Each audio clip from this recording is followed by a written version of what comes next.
جب انہیں ہوش آیا تو وہ کہنے لگی کہ تم جن دو کاموں کو کرنے سے انکار کیا کرتے تھے، نشے میں مدہوش ہونے کے بعد تم نے اس میں سے ایک کام کو بھی نہ چھوڑا۔ بسم اللہ الرحمن الرحیم۔ تمام بھائی اور بہنوں کو السلام علیکم۔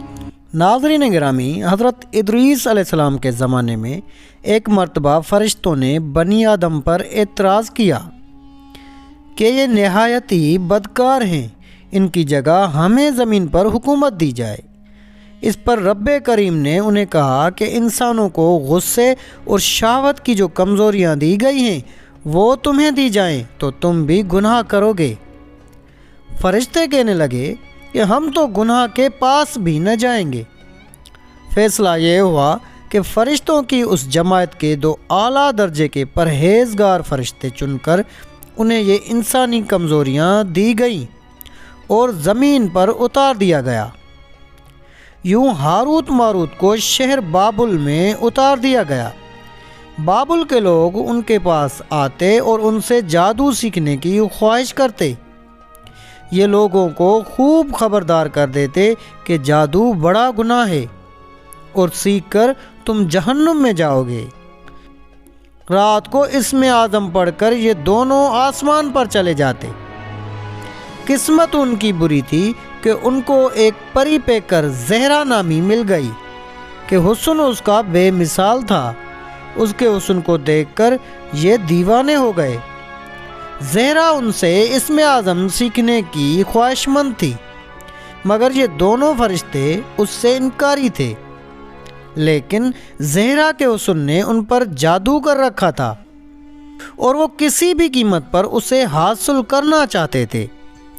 زہرا نے ان سے مطالبہ کیا کہ تم شرک کرو تو میں تمہاری ہوں۔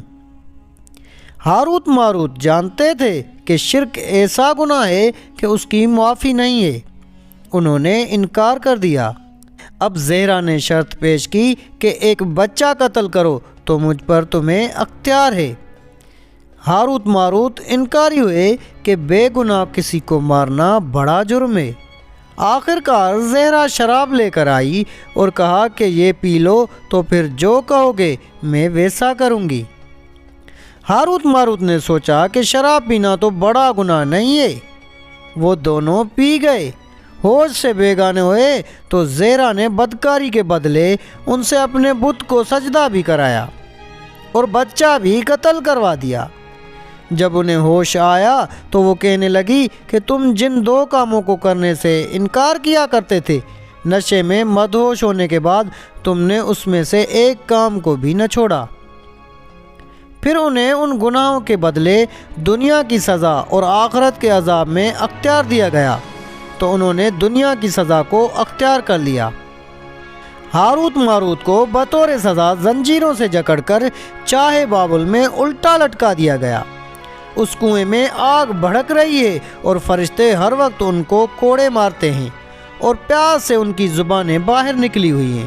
ہاروت ماروت کے حشر سے عبرت پکڑ کر باقی فرشتوں نے اپنی خطا کا اقرار کیا اور زمین والے خطا کار انسانوں پر بجائے لعن طعن کرنے کے ان کے لیے دعائے مغفرت کرنے لگے۔ تو صاحبو، یہ قصہ بیان کرنے کا مقصد یہ واضح کرنا ہے کہ مرد کیا چیز ہے۔ عورت کے حسن کی تپش سے تو بڑے بڑے نیکوکار فرشتے بہک جاتے ہیں اور روئے زمین پر اپنی پارسا حکومت بنانے کی بجائے چاہے بابل میں الٹے لٹک کر سزا پاتے ہیں۔ ناظرین گرامی، اس واقعے سے ہمیں یہ سبق ملتا ہے کہ ہمیں اپنی عبادت پر فخر نہیں کرنا چاہیے اور ہمیں کسی کو بھی حقیر نہیں سمجھنا چاہیے۔ اگر آپ کو ہماری ویڈیو اچھی لگی ہو تو ویڈیو کو لائک کر کے اپنے دوست و احباب سے بھی زیادہ سے زیادہ شیئر کریں۔ آخر میں اللہ پاک سے دعا ہے کہ اللہ پاک ہمیں دین کی صحیح سے صحیح سمجھ عطا فرمائے۔ آمین یا رب العالمین۔